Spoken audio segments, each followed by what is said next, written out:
let go of the fear. I know that's one of the hardest things to do, and you're probably saying, how do I let go of the fear? Well, you got to start questioning yourself. One of the big things that when I started my spiritual journey that Spirit told me to do was to start to looking at my own flaws. What's going on, everybody? Thank you for tapping into another episode of the Mindful Moneymakers podcast, where we give you all the tips, tricks, and mindset shifts you need to make if you want to live by design instead of by default. Today, we have the unique pleasure of talking with another leader in the space who's going to share her time, her life, and her energy with you today. Today, we're talking with Gabrielle Washington, who is a conscious entrepreneur making positive changes in the world through spiritual mindset coaching and intuitive marketing. Gabrielle, how we doing? So good I'm to see you. wonderful. How are you? Oh, phenomenally well. I've been looking forward to our conversation. Me too. Yes, indeed. Yes, indeed.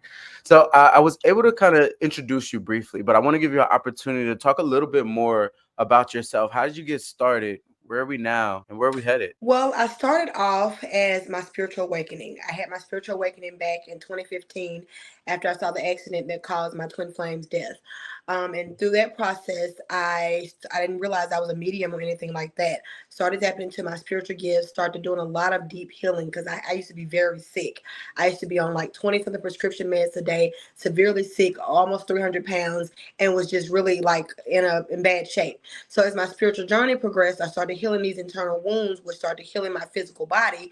And now I don't take any of those pills anymore. And so that's when I started making handmade jewelry and doing readings. And then I got into spiritual mindset coaching. So I took NLP so I could study on how to help people be able to transform their life. And so I got into that. And then as my business started to get a little slow, Spirit just showed me another avenue so I can learn in marketing. So that's when I discovered UGC, and it's been wonderful ever since. It's something that fills my inner child up.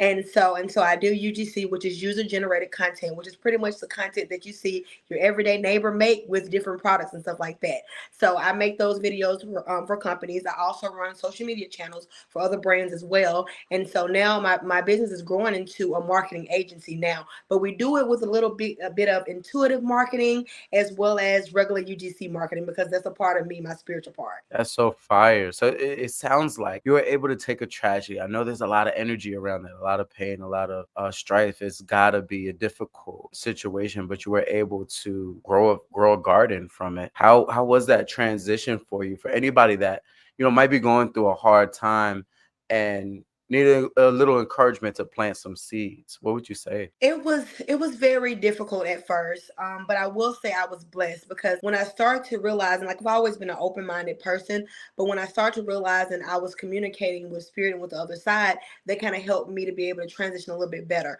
Now I'm not saying it was easy; it was still a hard journey. I had PTSD afterwards because after I saw the gun went off, the accident, I had PTSD afterwards. So I had to heal the PTSD. I had to go through all the healing process. So it was a lot of deep inner healing. But I will say it is so much hope and faith on the other side. Actually, during this process, I created a group, and I say my twin is always with me because we always work energetically together, even though he's on the other side.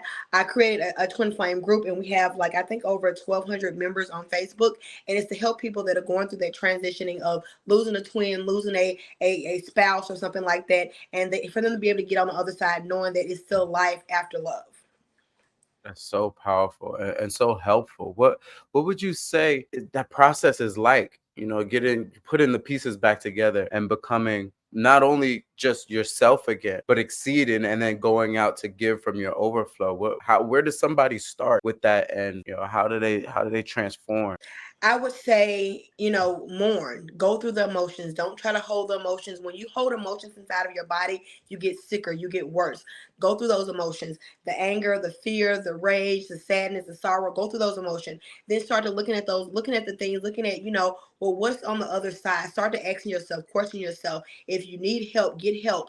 If you need a counselor or a therapist or a coach or something like that, get that. Or start to researching and learning. That's what I did. I didn't really have anyone on the outside to help me. I just had my spiritual team, and I started researching. I'm a really big reader, so I love reading and doing research. So I started researching on how to heal myself, realizing that trauma lives inside the body. I started healing my body and healing my vessel, and so therefore, it's been a journey ever since. But I just say, go through the emotions. Don't hold on to them. Know that those emotions are energy and motion, and they're meant to be moved. Don't hold on to them, and know that everything will work out in divine order. I think that's so powerful. And I want to highlight what you just said is that feelings are meant to be felt, right?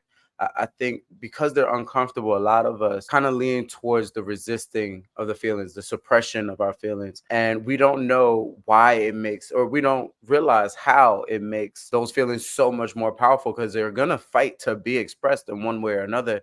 And what I see is that when we suppress them, those feelings still manifest, but they typically manifest in a toxic way that make bad situations even worse. So letting that energy flow through you and letting them be expressed at the same time, is very important. But at the same time, having that safe space is incredibly important to feel like you're safe in expressing certain emotions and being vulnerable in certain ways. So I commend you for creating that space for people.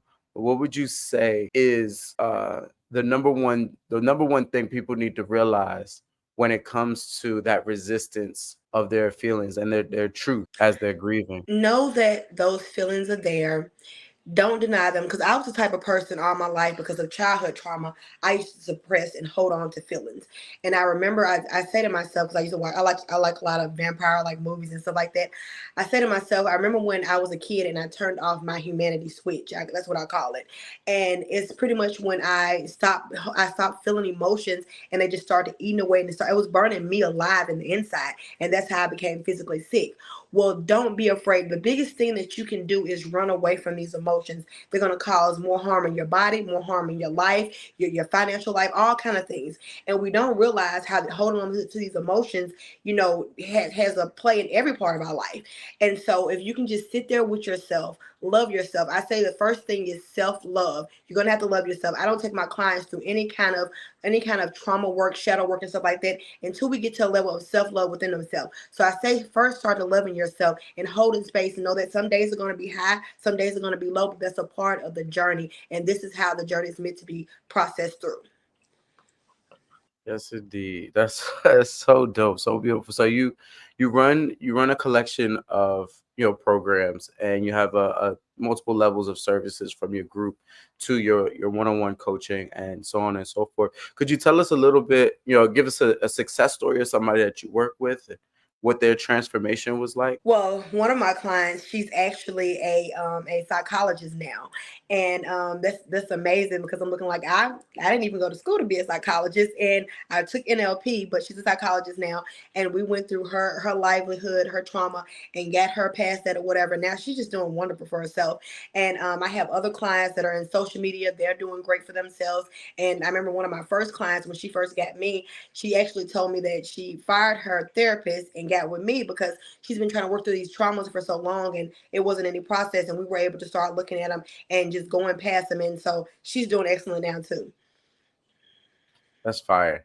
That's fire. So what would you say is like to work with you from your client's perspective? A lot of my clients say I'm loving. I put off a lot of loving energy, and even when you see me post, I always say love in my post. And I believe in living in the frequency of love, because for so long I was so disconnected from that. And by me finding my purpose and finding what I'm supposed to do here, I'm supposed to put off love in everything that I do. So even if I just go to the grocery store, people come up to me and start talking to me about their life story, and I just sit there and hold space for them. But it's me holding space for you, me helping you to be able to process those wounds and emotions, those traumas that's going to come up along the way while we're doing the internal work. And if you need help, I tell my clients to this day, the clients that have graduated from my programs, they still can text me to this day and be like, Gabby, I know you taught me this, and but something came up. What do you have opinion on that? And I get back to them. I'm always there for my clients. It doesn't matter if you get a one session with me or you get multiple sessions. I'm always there for them. So it's really me holding space and giving them love, and being able to walk them through the journey. How would you say that hiring you as a coach, hiring your support is the right thing to do right now? How would I know if it's the right thing for them? Yeah, it uh-oh. Yeah, Okay. you're back. Okay. We'll edit that in post. Yeah, as somebody that's listening to the podcast right now who might want to hire you, how would they know? that hiring you was the right move to make right If you're starting to awaken to yourself and you realize that this isn't working, I need to do something else. I need to do something else, but I need to be able to do it with someone that I feel safe with, and I feel their energy. And I tell my clients, before you even book a session with me, go on my TikTok, go on my channels. I share information all the time. I'm always there for my followers and stuff like that, so you can get my energy and get a chance to know me on an energetic level, and then you can book a session. But knowing that you're in a place in your life where you want to do better, you want to thrive, you're tired of living in survival mode. That's the big thing. Because when we come from a place of trauma and survival mode, it's hard to really move the needle, but we know we need something or someone there to help us move it. So if that's you, then I'm the person for you to help you to be able to transform your life and get out of that trauma mode to a more thriving mode. Yes, indeed. Yes, indeed. And what's the first step? Like, there's somebody that's hearing you right now that's like, yes, this is exactly what I need to do. What's that first step for them to get closer to you and learn a little bit more about how to work? Like I said, follow my TikTok channel. My TikTok channel is Gabrielle Twin Flame Medium. You can follow there. I have like 45,000, I think, subscribers there, followers there. I don't like calling them followers because no one is followers. We're all leaders. We're all in this energy, learning on how to live this game of life. So follow, go on my TikTok, go there, get up the content that's on that channel. I've had people to actually just watch my content and not even book a session with me, and they said they've grown and learned so much just by watching my content. So that fills my heart with joy, knowing that even if you didn't get a session with me, you are still evolving and still getting to the next level. So go through there. You can also go to the link inside of any of my bios, any of the platforms. You can go there and see different work that I've done. I've also had a podcast of my own on YouTube. You can go there as well. All those links is inside of my bio. So if there, let me talk to the person that's listening right now. If you are listening and you resonate with Gabrielle's story and Gabrielle's energy right now, I want to invite you to go ahead and take advantage of her offer. Go ahead and follow her. There's tons of content there. There's tons of value there. I've been following her for some time, and that's part of the reason why I've been so excited about this conversation. So if this is for you, please do not hesitate. Click the link, hit the follow button, hit the link in bio, do the things that you know is going to be the right thing for you. Make your future self proud of you. All right. So, Gabrielle, we have you for a little bit more time. I want to ask you about being a medium. How did you discover that you are actually a medium, and Oh, what was that like when you when you learned it? You know. that was a journey in itself. I tell people that. Okay, so when I first discovered after my twin passed away, it was so beautiful. Like, I actually have a picture I need to share with you as well. But when he first passed away, it was like this movie I've been wanting to watch in Redbox, when Redbox was a thing back then, and I could never get the movie. But after he passed away, I was able to get the movie in Redbox, so I got the movie. And I never watch a movie to the very end, like after the credits. And it was like a song even after past the credits. A song came on, and like I just knew in that moment that song was meant for me. He was talking to me. So I called my mom. My mom heard it, and she was like, "Oh my God!" So that was just one incident. After that, I was actually in my room one day, and you know how little kids have those pins around their neck, and it has like a little string on it, a little lanyard on it. I had that on my neck, and all of a sudden, the pin of mine started lifting off my chest. And in that moment, like I knew that was his energy. So I ended up getting three pictures: one of me, one of my son, and one of me and him. And I turned the pictures upside down. I kind of put them on the bed and turned them around like that. And then when I did, I took the pin off my neck. I asked the pin to go to whichever picture was him, whichever picture was me, and vice, all the things. And the pin went directly to the pictures that it was, and that's how I knew that I could communicate with him. Well, at that time, I thought it was just him, and so I'm not gonna lie, I had a scare at the beginning because I'm talking to the other side, not knowing anything about protecting my energy, just a wide open channel, just excited. So I had a scare, and that's why I like helping people get through this or whatever, because I don't want them to have those scares that I had at the beginning of my journey. And so that scare kind of stopped me for a minute. I was like, no, I can't do this no more. No, no, no, no, no. But then Spirit kept telling me like, no, this is what you're meant to do. Do it. So I got out of that fear mode. I pushed past that, and I just continued to do it, and I continued to learn. And I took a lot of pro bono clients for like the first year. I was just taking pro bono clients anytime someone wanted a reading and stuff like that. And then I started doing readings, and then that's why I just grew from there. Mhm. Wow, wow, what a journey, and a transition too. You know, for being just a regular person living a regular life to now, oh, I can speak with people, you know, beyond the grave. That's kind of crazy. That's Yeah. kind of crazy. Now you said something that I'd never been aware of. So you had a scare. You wasn't protecting your energy. What's that about? You do you run into like certain dangers with what you do, or You what? can at the beginning. At the beginning, it was very. It was common for me because I was an open channel. Like I said, I didn't know that about any of the things or whatever. So I had a scare where it was negative energy that was coming through, but I always heard my twin tell me, don't worry, I got you. And so this energy tried to like kind of like take over, and it really scared me. And I was like, nope, shutting it down. I'm not doing this no more. Like I pretty much blocked it out for a whole month, but I kept feeling those, kept feeling the energy there. And then Spirit was telling me like, no, you got to do this. You got to push past this. And so I remember, because of course, coming from a background where we have a lot of fear-based beliefs around this, that's another thing too. That can be in your perception as well. So I had to reprogram those things. And actually now, like I don't even look at dark energies the way I used to look at them anymore, because actually I work with dark energies now. And what I mean by that is that sometimes these dark energies will come to me for me to transmute to light. So I transmute these energies back to light. And I remember when my spirit team first told me I was going to start doing it, I was like, nope, not happening. Nope, not doing that. Nope. And when it started progressing into that, I'm like, oh, this isn't bad, because at the end of the day, we're all energy. That's a lot. It's a lot to I take. know. It's a lot to take it. I didn't know I needed my gun. Didn't I? Good Lord. But to feel protected, to feel safe, and to be communicated with people that not a lot of people have been. Actually, let me ask you, do you think that people have this ability and it's just suppressed, due to maybe fear or just lack of awareness? Do you think most people can become mediums if they tapped in or tuned in or something like that? Or is it just a select few? I think everyone has different gifts. Now, I believe everyone is psychic, because everyone that's everyone that's a medium is not. Well, everyone is psychic, is not necessarily a medium, but everyone is psychic in general. We just have been so disconnected. Animals are so connected. Children are very connected when they come into the world. We see it. Sometimes children will be talking to our great grandparents that passed away, and you've seen plenty of stories like that, and they've never even met or heard anything about them. So we come here very connected. And I believe in different lifetimes, we've had different things that we were better at. So some people come here with maybe mediumship. Some people might come here with being able to read R's and different modalities that we've experienced through different lifetimes. That's fire. So not only do you help people enhance and tap into their psychic abilities and their mediumship, but you also support them on the business side with intuitive marketing. Well, I've never heard of intuitive marketing. What exactly is that? How do you market intuitively? Okay, so I asked Spirit along this journey. I'm looking like, so when I got into UGC, I was like, okay, I'm loving this. It's been working out, love it. And so I asked Spirit, how can I continue to use my natural gifts as well as in marketing? And so that's when the Spirit was just like, you do it every day. When you're sitting here marketing, of course I work with AI too, but I'm sitting here communion with myself and my higher team or whatever, asking them, we're going back and forth on like what feels right, what doesn't feel right, and stuff like that. So I use that when I'm marketing, when I'm working for anybody brand. If I'm coming up with a script, I go into that energy to see what words come out, what feels right, also into what content feels right and stuff like that. So I intuitively use my abilities to be able to tap into what they need for their brand. Mhm.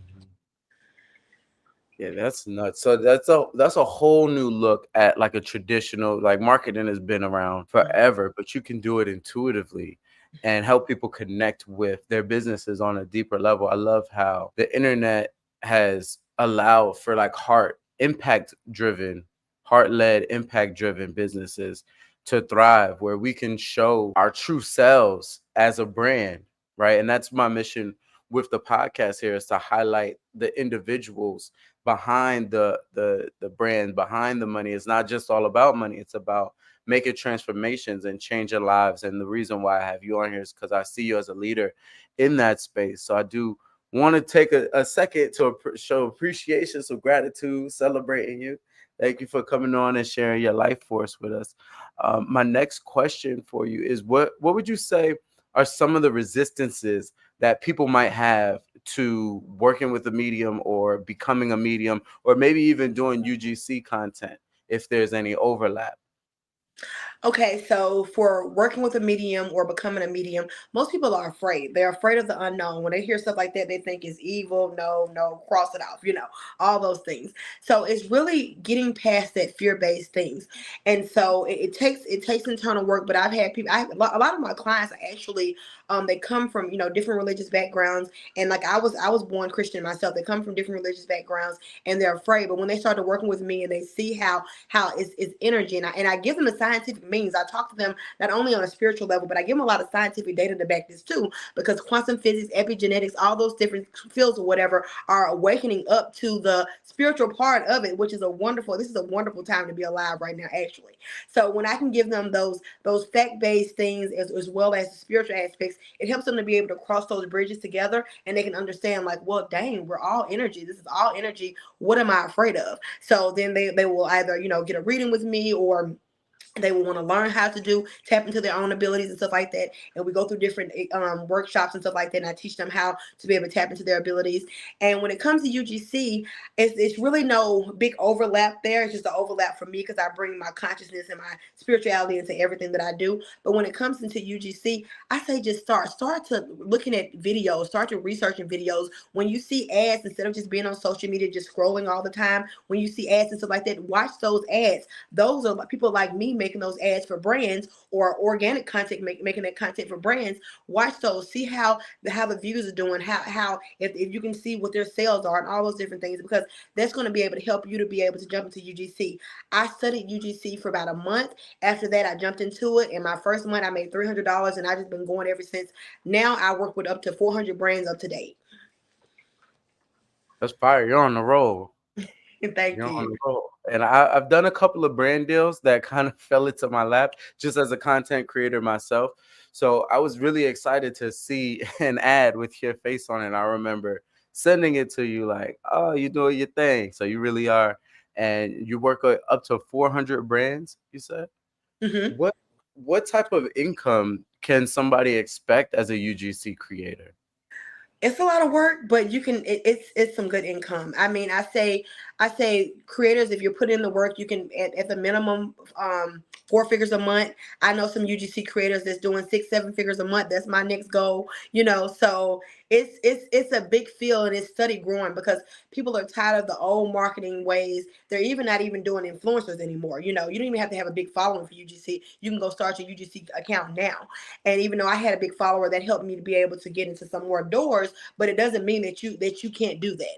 And so, because I know some creators that didn't have any following, and they're doing their thing. And so it's a lot of hard work, but it's so worth it, especially if you love being in front of the camera. Like I said, it feeds my inner child. My inner child always wanted to be in front of the camera, so it helps me to do that. And then I only work with brands that the products that I use and that I love. That's important, I think, to say is, being selective of the brands that you work with. I mean, I get so many requests from brands that are just not aligned with my brand, but also not, my values, my character. And it's sometimes it's hard, especially when money is involved, to say no to those things.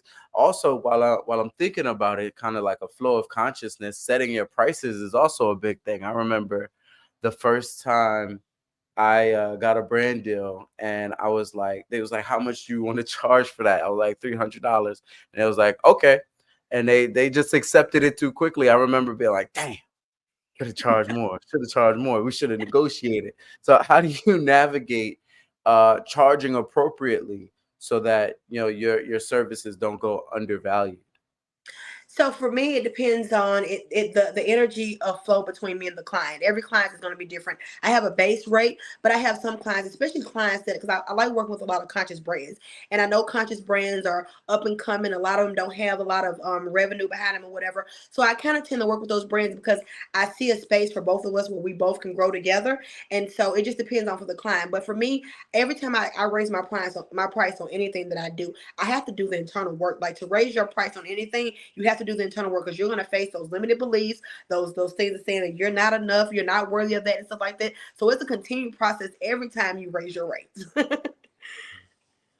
Yeah, and you ain't lying. I know what it is for me. I'm kind of like freestyling it now because as I go along, as I produce better and different results, naturally your prices should increase.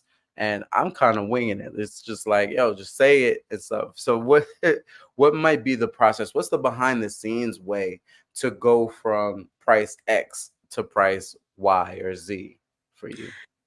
Continue to do your market research. Continue to improve your skills. Take courses, take classes. It's free stuff on there as well. Continue to do that. Continue to just be tap into your creative self. Your creative side. That's where your intuition comes in at. Your creative side has so many potentials that you could even think of.